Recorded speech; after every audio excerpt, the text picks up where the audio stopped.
Le harcèlement, c'est grave. Et c'est puni par la loi. C'est des choses qu'il y a peu de personnes qui savent. Tout ce que j'ai subi, de ce qui venait de me faire, de ce qui me faisait subir. Mais ça allait être... J'allais mourir en fait. Pour moi, j'allais mourir. Enfin, à aucun moment, aucun enfant allait prendre son couteau, allait menacer un autre élève. En fait, c'était inimaginable. Coucou tout le monde, j'espère que vous allez bien. Aujourd'hui, on se retrouve pour une nouvelle vidéo sur le harcèlement scolaire que j'ai subi une partie de mon enfance.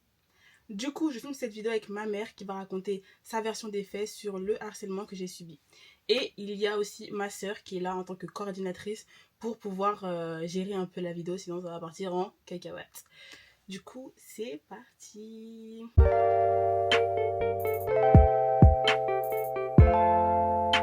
Du coup, cette vidéo n'est pas là pour me victimiser, mais surtout pour raconter mon expérience sur ce que j'ai vécu, sur ce qu'on m'a fait subir, et pour vous aider, à vous, si vous êtes dans cette situation, à vous en sortir, à en parler et à vous faire aider. J'ai pris beaucoup de temps à savoir si j'avais envie de parler de ce sujet-là. C'est un sujet qui me tient à cœur, mais qui fait remonter beaucoup de traumas à la surface. Donc, c'est un peu compliqué, mais c'est pour vous aider, vous, et pour moi m'en libérer. Donc, c'est parti. Pour pouvoir raconter au mieux mon histoire, on a préparé des questions pour vous permettre de comprendre la chronologie. Du coup, pour vous raconter comment ça a commencé en CP et ça a duré jusqu'en CM2. C'était pas tous les jours pareil. Faut savoir que dans cette histoire, ils sont 3, mais il y en a un qui est entre guillemets le chef de la bande, on va dire. On va les appeler 1, 2, 3 pour pas se mélanger. Et on va dire que c'est vraiment le premier, donc le 1, qui me faisait tout subir. Il n'y a pas eu vraiment d'éléments déclencheurs. Parce qu'on cherchait s'il y avait des éléments déclencheurs. Il n'y en a pas eu. Enfin, en tout cas, dans ma tête, dans ce qui est au fond de moi, je ne me rappelle pas que j'ai déclenché un truc pour me faire subir ça. Mais du coup, voilà, ça a commencé par des bleus qu'on a retrouvés sur mon corps. Ma mère, dès que j'étais petite, en me lavant, a retrouvé des bleus sur mon corps, donc sur toutes mes jambes, un peu sur mes côtes et sur mes bras. Et elle m'a posé la question, dans mon histoire à moi, c'est ma version des faits. Elle m'a posé la question de qu'est-ce qui se passe, pourquoi tu as autant de bleus sur ton corps. Et moi, directement, je lui ai affirmé, je lui ai dit que c'était quelqu'un qui me frappait à l'école.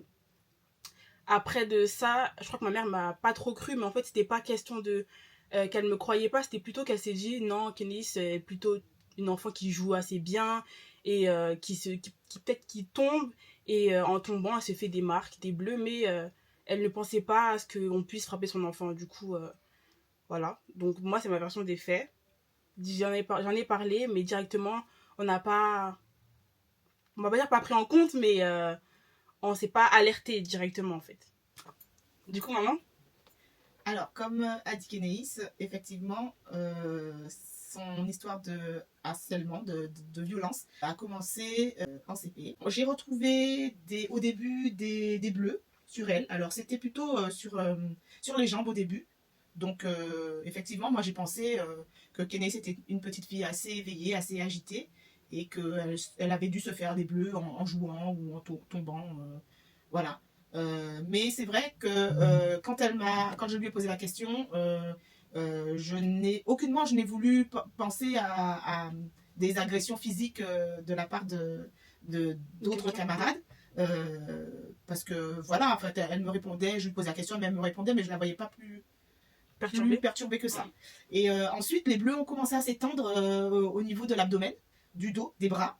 Et là, ça a commencé à m'alerter. Et j'ai commencé vraiment à culpabiliser parce que du moment où j'ai découvert les bleus sur Kenéis, ce qui s'est passé à la rentrée scolaire, jusqu'au moment où je me suis vraiment mis dans la tête qu'elle se faisait frapper, on avait passé 2 mois. On était fin octobre, début novembre, où on est vraiment rentré dans l'idée qu'elle se faisait agresser. De mon côté, comment ça se passait, mes agressions à l'école, c'était plutôt, ça arrivait dans des périodes où c'était la récréation, et jouer avec mes copines comme ça, et débouler, et ils me prenaient, ils me tapaient. En fait, mon cerveau a occulté les moments précis où ils me tapaient, mais j'ai une vision en tête où il me plaque contre les grillages. Et toutes mes copines commencent à courir partout parce que tout le monde a peur en fait. Dans cette école, il faut savoir que cet enfant traumatisé ou faisait peur à tout le monde. Même les adultes en avaient peur. C'est-à-dire qu'il faisait un truc, c'était ok, genre euh, on, on lui faisait pas peur. C'est-à-dire qu'on allait même dire, on va dire à tes parents, ça ne faisait pas peur. On va même appeler la police, ça ne faisait pas peur. On pouvait même le virer à l'établissement, ça ne faisait pas peur. Rien ne lui faisait peur. Du coup, quand il m'a plaqué contre le mur, contre le grillage, mes copines ont commencé à s'affoler, à courir partout, à savoir ce qu'elles pouvaient faire parce qu'elles savaient qu'elles ne pouvaient pas l'affronter en fait. C'était impossible. C'était entre guillemets le plus fort de la maternelle, enfin de l'école. Donc, elle pouvait rien faire à part juste courir et aller prévenir les maîtres et maîtresses qui voyaient la scène, qui voyaient très bien que il embêtait tout le monde, mais ouais, il ne réagissait pas en fait. Du coup, à ce moment-là, je le vois juste en face de moi et en me parlant, en me menaçant de faire plein de choses. Et mes copines qui courent aller voir les maîtres et maîtresses, mais même ça ne le perturbait même pas d'un poil en fait. Donc ça fait que moi, je sais que j'essaie de me débattre, de le pousser ou lui dire arrête, arrête, genre j'ai rien fait, genre pour mériter ça, j'ai rien fait, donc laisse-moi tranquille. Quelques minutes passées, il arrêtait, juste, il me faisait juste peur et après il repartait. Des fois, ça pouvait être des coups de pied en fait, qui me mettaient à mes jambes. Et après, ben, quand c'était passé, ben, je repartais jouer comme de rien n'était. Mais c'est vrai que j'ai passé toute ma primaire à jouer auprès des profs, enfin des maîtres et maîtresses, auprès d'eux, parce que je savais que si je m'en éloignais, ben, j'allais recevoir des menaces ou des coups de cette personne. Du coup, j'ai toute ma scolarité, enfin toute ma primaire joué en dessous du préau, quoi, entre guillemets. Et quand il n'était pas là, la période de cantine, il n'était pas souvent là, donc là, je pouvais m'amuser et jouer partout, partout, pardon. Et du coup, voilà. Comment je vais rester face à lui? Comme je disais, il y a des moments où je pouvais lui dire mais qu'est-ce que j'ai fait? Pourquoi tu fais ça? C'est quoi la raison? Lui expliquer que je n'avais rien fait. En fait, vraiment juste parler, communiquer avec lui en lui disant que je n'ai rien fait. Et d'autres fois, me laisser juste subir en fait. En fait, je me vois d'un côté subir tout en lui parlant, mais que il ne réagit même pas en fait. C'est que en fait, t'as fait ça, donc tu mérites ça. C'était vraiment ça. Genre, parle même pas en fait, c'est que tu mérites. Des fois, je disais rien. Franchement, je subissais et je sais qu'à un moment donné, ça allait s'arrêter. Au moins pour les heures qui vont suivre, juste, ça sera un petit moment de trauma et après, ça allait passer. Mais c'est vrai que j'étais sur mes gardes à chaque fois en fait. Chaque pas que je faisais, je savais qu'ils allaient recevoir un truc. Parce que comme je vous ai dit, ils étaient. En fait, c'était une bande et il y en avait un qui allait à l'attaque, entre guillemets, et les autres qui étaient là, mais pour propager des rumeurs, en fait. Pour lui dire, ouais, elle a dit ça sur toi. Donc c'est pour ça qu'il venait m'attaquer. Il y a des fois, c'était juste parce qu'il avait envie, mais d'autres fois, c'était vraiment, on allait lui dire que j'avais fait ça. Donc, va la voir, elle t'a dit ça, elle a fait ça sur toi, elle a dit ça sur tes proches, comme si je traitais sa famille de tous les noms, alors que moi, qui suis moi, je n'allais jamais faire ça, parce que je savais ce que j'allais attendre, parce que toutes les menaces qu'il me faisait, vous savez qu'à un moment donné, ça allait arriver. Pour moi, je me suis toujours dit, toute ma primaire, que les menaces qu'ils me disent chaque jour, à un moment donné, ils vont vraiment le faire. Il y a des jours où il pouvait être super gentil, super bien, jusqu'à partager son goûter avec les autres, jusqu'à rigoler, jouer et s'amuser vraiment. Et d'autres fois, c'était, ben, je dirais pas un monstre, mais c'était quelqu'un de horrible, quoi. Du coup, voilà. Donc, je sais que dès que ça a commencé, je me vois aller parler à la maîtresse que j'avais en CP en lui disant que cette personne me faisait peur et qui m'embêtait à la récréation. Mais il y a pas. Enfin, elle s'est un peu. Comment on dit? Elle s'est un peu inquiétée. Donc, elle a commencé à me dire à trouver des solutions en fait. Fais ci, fais ça, essaye de voilà de pas avoir d'interaction avec lui, mais c'était pas pour autant plus des solutions qui allaient faire en sorte qu'il allait plus me taper quoi en fait. Je sais qu'elle essaie de mettre en place des choses. C'est ma mère qui va parler, mais elle a essayé de mettre en place des choses du peu de temps qu'elle est restée, parce qu'elle n'est pas restée longtemps, elle est restée genre 1 an ou 2 ans, et en ces 2 ans, elle a essayé de mettre des choses en place, cette professeure, mais dès qu'elle est partie, Il n'y a plus jamais rien eu après, en fait. C'est elle qui a essayé de faire en sorte que ça s'arrête, mais dès qu'elle est partie, ça a continué en augmentant, quoi. Donc, je vais laisser place à ma mère qui va raconter, elle, sa version. Alors, passé la période de culpabilité, je me suis dit qu'il fallait vite mettre en place des choses pour que ça ne se reproduise plus. Parce que à la maison, Kenéis avait changé. C'était plus une petite fille aussi enjouée que ça l'était avant. Les nuits étaient compliquées et on sentait qu'elle allait à l'école. Je sais pas, la boule. Enfin, ouais, il y avait quelque chose qui la gênait, enfin elle partait pas joyeuse comme avant. Et donc je suis intervenue assez rapidement auprès de l'équipe des profs. J'ai demandé un rendez-vous avec la maîtresse, donc il m'a confirmé la situation. J'ai demandé aussi à parler au chef d'établissement, au directeur. J'ai mis des choses en place en privé. Comme la faire suivre par une psychologue, ce qui lui a permis de se libérer un petit peu, mais qui n'a pas permis, comme Kenneth le disait, de faire stopper les agressions. Et puis, bon, petit à petit, on a vécu un petit peu avec ça, parce qu'au niveau de l'école, en fait, ce garçon agissait, on avait l'impression qu'il agissait en toute impunité, en fait. Et bien, donc, on a eu, grâce à la maîtresse, donc, on a eu un rendez-vous avec la maman de 1, Oui. et moi-même, et Kénéis. Je crois que ce jour-là, il n'était pas là. Non. Il n'était pas là. Mm. Donc, on s'est installé et on a expliqué la situation. On a parlé, mais bon, j'avais l'impression qu'en face, la maman de 1 ne comprenait pas l'importance de ce qui se passait entre 1 et Kénis. Prise d'impatience, à la fin, je lui ai demandé est-ce qu'elle avait mis en place, comment ça se passait chez lui, est-ce que ça allait, et elle m'a dit que tout était bien dans le meilleur des mondes, et que moi, je lui ai dit quand même que c'était pas le cas à l'école avec Kénis, et je lui ai demandé si elle avait pas pensé à mettre en place. La maîtresse a confirmé qu'avec d'autres enfants aussi, ça n'allait pas aussi bien qu'elle pouvait le dire. Et moi, je lui ai demandé si elle n'avait pas pensé à mettre en place quelque chose au niveau médical pour faire soigner son fils. Et elle m'a répondu tout simplement que son fils n'était pas fou, qu'il n'avait pas besoin de suivi et que Kenéis avait simplement... voilà, c'était Kenéis qui l'embêtait, et que Kenéis n'avait qu'à rester dans son coin et qu'il n'embêterait pas Kenéis. Voilà. Elle disait que c'est moi qui... comment on dit ça? Qui le provoquait. Ouais, voilà, c'est moi qui le provoquais pour qu'il me fasse subir tout ça, quoi. Voilà. Ouais, donc, une discussion de sourds. Hein. Voilà, tout à fait. Ça a été une discussion de sourds, ce qui n'a fait que renforcer mon agacement, voire mon agressivité, j'ai envie de dire aussi. Et du coup, après, je me suis mis en mode guerrière pour essayer de protéger mon enfant au mieux que je le pouvais, avec les petits moyens qui m'étaient donnés, puisque à l'école, il n'y avait pas de grandes solutions, vu que la maman ne voulait pas coopérer. Et puis, voilà, c'était l'école primaire, donc il n'y a pas de grandes choses qui sont faites pour... À cette époque-là, le harcèlement, on connaissait à l'éducation nationale, mais il n'y avait pas autant d'actions mises en place pour lutter contre le harcèlement à l'école. Donc, c'était moi et Kenéis, voilà, qui devions prendre part activement à ce combat pour que ça s'arrête. Aussi, il faut savoir, après cette discussion avec nos parents, ça s'est aggravé. En fait, moi, je savais que...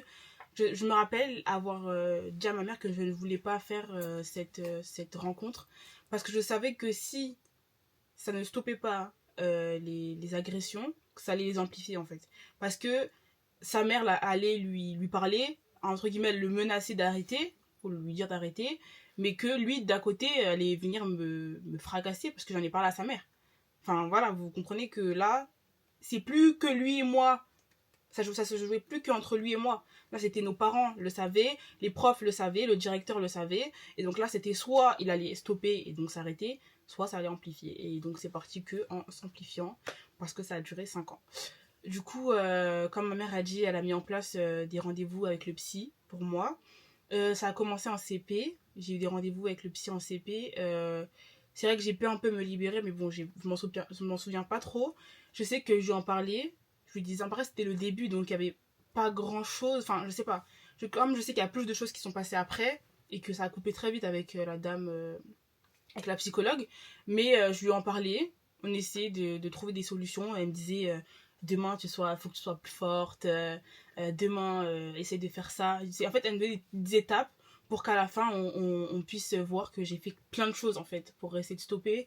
J'ai essayé de mettre en place tout ce qu'elle me disait de faire, mais c'est vrai que bah c'était plutôt éloigne-toi en fait, enfin ne va pas vers lui. Après je n'allais pas vers lui dans tous les cas, mais c'est ouais, me donner des conseils pour ne pas le frustrer tout en me laissant moi-même, mais fallait que entre guillemets je m'efface pour ne pas qu'il me remarque.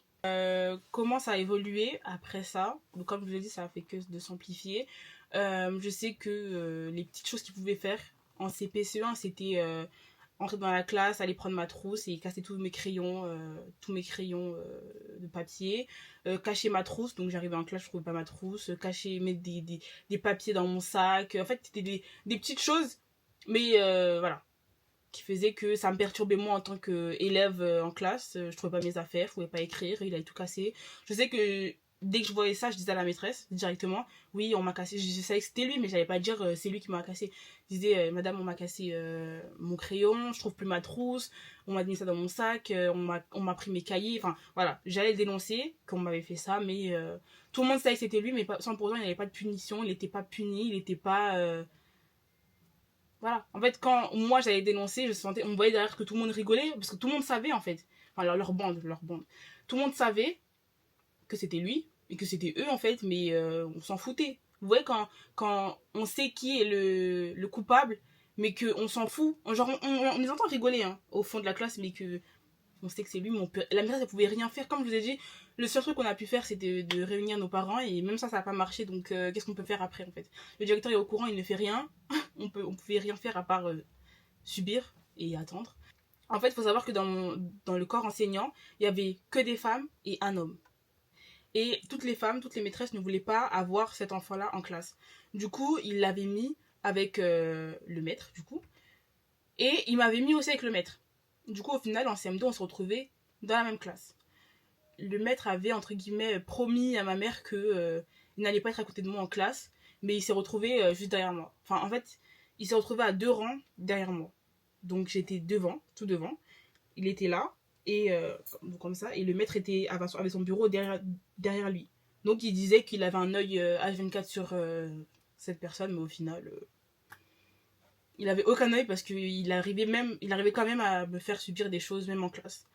Je sais qu'en classe, il pouvait me lancer des boules de papier, donc dire aux 2 personnes qui étaient entre nous de se baisser. J'entendais tout ce qui allait se passer, hein, voilà. De se baisser et qu'il allait lancer des trucs sur moi, donc ça pouvait être tout et n'importe quoi. Hein, des règles, des équerres, des mouches, du papier, enfin des feuilles froissées, enfin tout. Il se déplaçait même à 4 pattes dans le couloir entre les 2 rangées pour pouvoir venir me frapper. Donc c'était des coups de poing à mon bras. Parce que je sais que pendant toute ma CM2, je suis restée genre comme ça, sur le côté, parce que je savais qu'il me visait par là. Donc toute ma CM2, je suis restée sur le côté comme ça, sur mon oreille, pour déjà pouvoir écouter, pour entendre ce qu'il allait me faire. Et en même temps pour essayer d'esquiver en fait. Je sais que quand il lançait des trucs, j'essayais d'esquiver. Ouais, j'ai trouvé des moyens pour ne pas recevoir ces attaques, mais bon. Voilà. Donc il se déplaçait à 4 pattes pour pouvoir me frapper, avec il avait son compas, il venait me piquer. Je savais aussi que, bon, après je mettais beaucoup de vêtements, donc la mine n'arrivait pas jusqu'à ma peau, ou arrivait, mais ça me faisait pas super mal, ça va. Il avait aussi, en fait il avait des outils, et il me montrait que c'était pour moi qu'il allait garder ces outils-là. Il avait aussi, je sais pas comment on appelle ça, mais vous voyez, quand vous agrafez sur une feuille des agrafes, il y a le petit crochet là. L'autographe. L'autre agrafe, voilà. Il avait l'autre agrafe, donc je crois que je vous mettrai à l'écran une photo. Et il venait comme ça, nous penser, parce qu'il n'y avait pas que moi. Il faut savoir que je raconte mon histoire, mais on est plusieurs personnes, un groupe de copines, à avoir subi de l'harcèlement scolaire. Mais je sais qu'il y en a beaucoup qui sont dans le déni de ce qu'elles ont subi. Donc, faut savoir que quand j'étais petite, c'est ma mère qui venait me chercher à la garderie tous les soirs. Donc, du CP au C2, c'était ma mère. Mais du CM1 au CM2, je me déplaçais seule. Ben, j'étais un peu plus grande, donc je pouvais aller directement au travail de ma mère à pied. De toutes ces années où ma mère venait me récupérer, il était là. Il était là à la garderie et des fois il était là. Et comme ma mère me disait, il l'a défié un peu du regard, il l'a toisé du regard. Enfin, il savait en fait qu'elle était derrière moi, qu'elle me soutenait, qu'elle savait ce qui me faisait. Donc, en fait, comme je vous ai dit, il n'avait pas peur. Donc, il l'a toisé même du regard en disant ben, je sais que c'est vous, je sais qui vous êtes et je m'en fous en fait. Genre, il va quand même continuer. Enfin, ça ne faisait même pas peur. Tout le monde le savait, il pouvait le faire devant tout le monde et personne n'allait rien faire. Donc là, de savoir que ma mère mettait des choses en place pour qu'il puisse arrêter, même ça ne me faisait même pas peur en fait. C'est juste que ça l'énervait un peu, donc il la regardait mal et tout, mais à part ça, voilà. Donc ma mère peut vous raconter une expérience de ces moments à la garderie. Alors, effectivement, comme dit Kenéis, ce jeune homme se sentait le roi du monde et il savait qu'il pouvait agir en toute impunité. Donc, les fois où moi je le croisais, c'était à la garderie ou alors dans le quartier, dans la rue, puisque il habitait à côté de l'école. Mm. Et une fois où il avait embêté Kenéis pour la énième fois, moi, j'ai pas pu me retenir. Je l'avoue, peut-être mal agi, en tout cas pour une personne, pour une adulte, mais j'ai pas pu me retenir et je l'ai accroché par son col. Et je lui ai dit, maintenant, je vais te montrer ce que ça fait d'embêter les plus petits que soi. Mais je pense que ça l'a même pas trop chamboulé. Ça l'a même pas trop chamboulé. J'ai eu l'impression que je me suis juste donné un petit peu un spectacle. Et quand j'ai vu le regard des animateurs au centre de loisirs, je l'ai relâché. Mais les animateurs, je pense, m'ont fait comprendre qu'ils me comprenaient, mais que bon, je ne pouvais pas me permettre de faire ça. Ça m'est arrivé une seconde fois aussi, ça c'était à l'extérieur. Je vais un peu vous raconter au début. Donc c'était un jour où j'étais avec une de mes copines, elle était venue à la maison et en la déposant chez elle, comme ils habitent tous dans le même quartier, en la déposant chez elle, je dis à ma mère qu'il est là. Donc il était en face de la porte du bâtiment de ma copine. Donc nous autres on avait peur parce qu'on savait comment il était et qu'il pouvait agir même devant les adultes. Donc on a dit à ma mère qu'il était là. On est sorti de la voiture, on est parti déposer ma copine chez elle. Et donc il nous avait déjà fait des... Comment on peut dire ça? Il nous avait déjà un peu provoqué en fait. En passant, il nous avait déjà provoqué, mais on n'avait pas porté attention parce qu'on s'est dit il faut qu'on dépose l'enfant chez elle. On a déposé ma copine chez elle et en retournant, ma mère là s'est dit qu'une fois oui, mais pas deux. Du coup, je l'ai encore rattrapé. Je l'ai encore empoigné par ses vêtements et je me rappelle plus trop la teneur de mes propos, mais j'ai essayé d'être ferme et agressif verbalement pour qu'il puisse arrêter, enfin pour tenter de le faire arrêter, mais bon. Voilà quoi, c'est les deux seules fois où et après il y avait juste j'essayais de lui parler agressivement avec mes yeux quand je le croisais, je le regardais intensément pour lui faire comprendre que j'étais là et que j'étais derrière Kenéis, mais problème. Ouais. Malheureusement la dernière chose que j'ai tenté de faire c'est faire un courrier à l'inspection primaire pour raconter ce qui se passe dans l'établissement où était Kenéis et cet agresseur. Et j'avais demandé à ce que moi j'avais dit, parce qu'il y a ça aussi. À aucun moment j'ai pensé moi à faire Kenéis s'en aller de cet établissement là, parce que je me suis dit là c'est la double peine, c'est elle qui se fait agresser et c'est elle qu'on va devoir changer d'établissement. Et non, en fait, non. C'est lui qui se comporte mal, donc c'est lui qui devrait être sanctionné. Et donc j'ai demandé à l'inspection primaire de faire en sorte de changer d'établissement pour qu'il ne rencontre plus Kenéis. Et on m'a répondu qu'en primaire, ça ne se faisait pas en fait. Que les enfants étaient trop petits pour changer leur repère.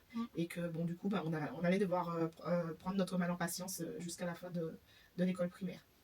Après ça, on a essayé, moi aussi de mon côté, de mettre en place des choses pour ne plus qu'il nous frappe, nous menace.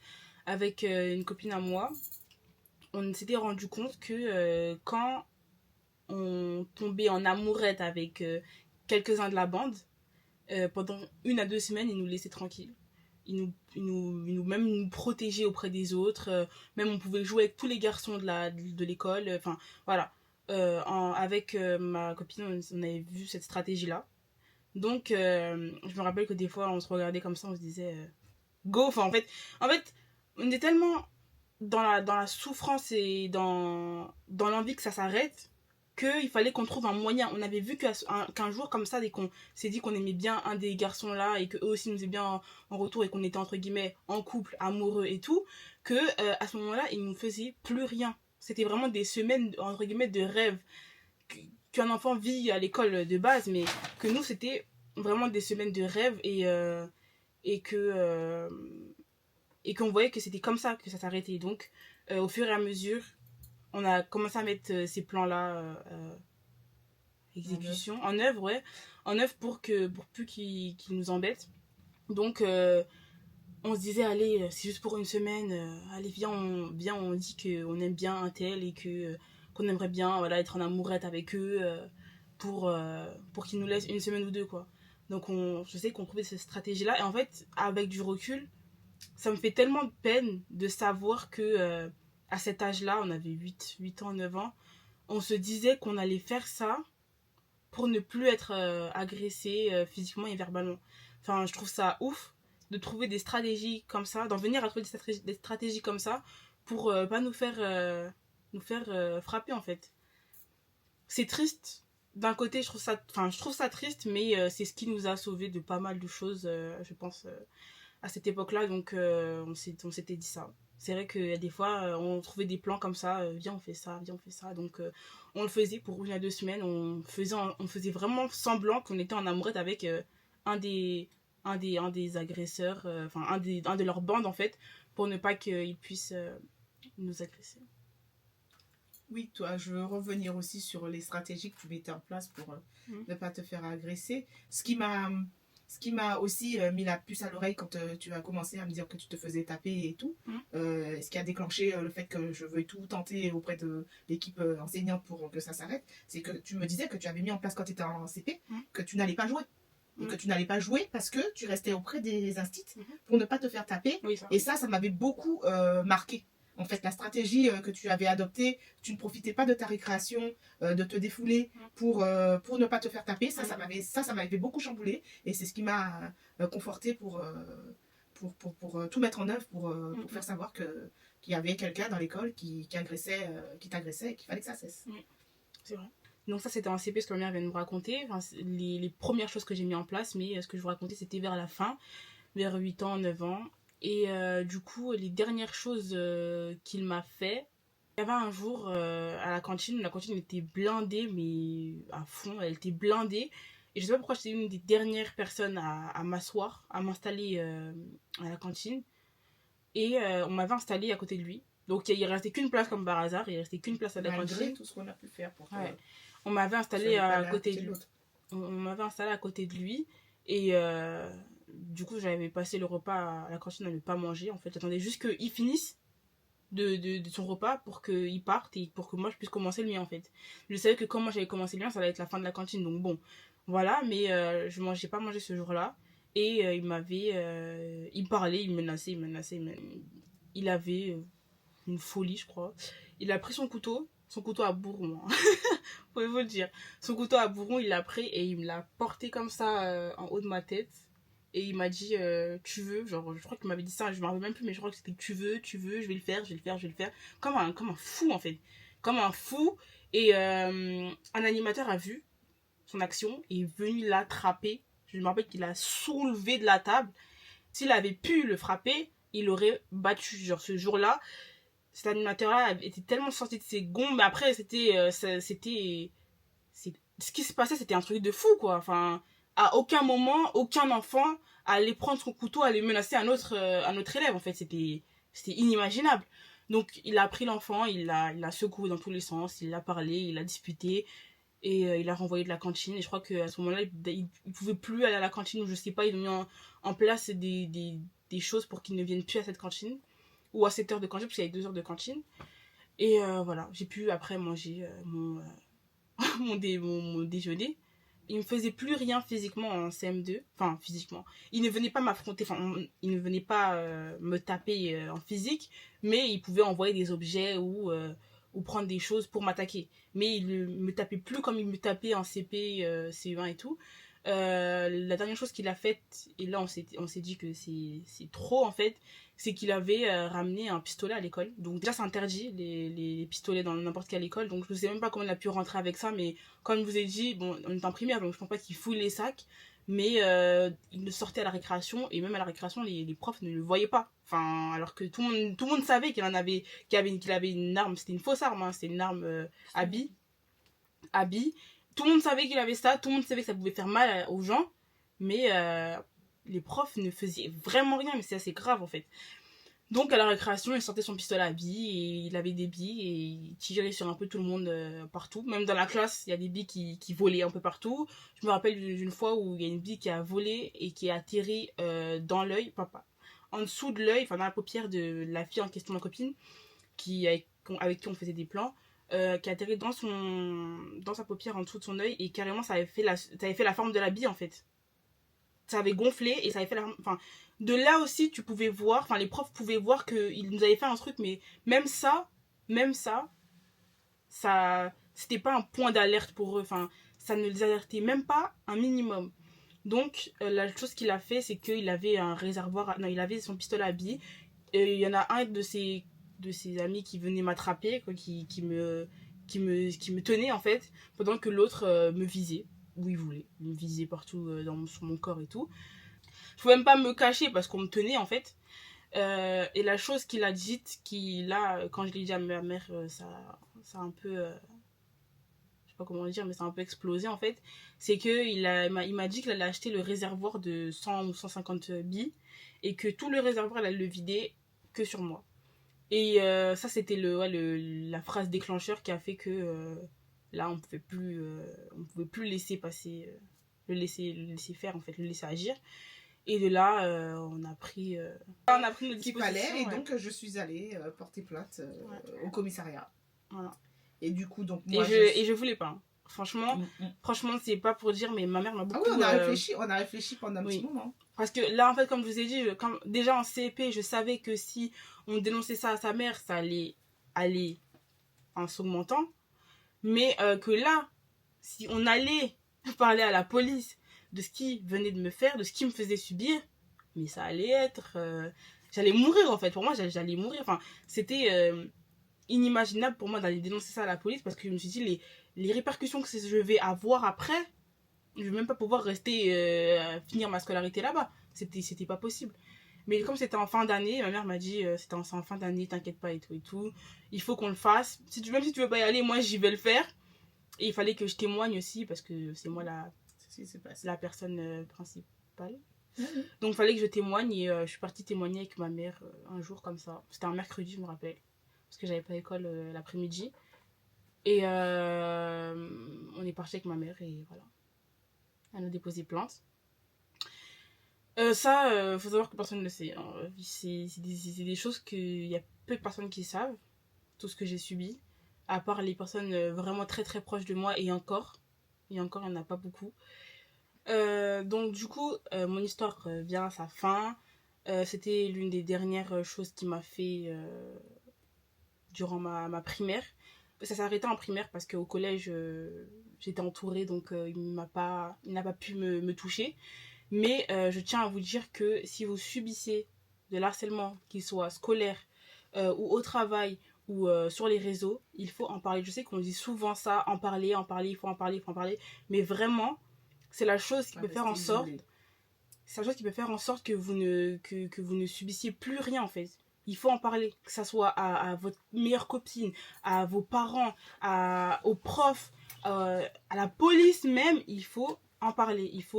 Faut pas se laisser renfermer, faut pas se renfermer faut pas s'isoler en fait. Tout le monde dit ça dans les vidéos de harcèlement, mais il faut en parler. Vous pouvez, après, si ça vous libère, aller consulter des psys, si ça peut vous aider. Mais surtout, ne restez pas seul. Ne restez pas seul, parce que ça peut... Voilà.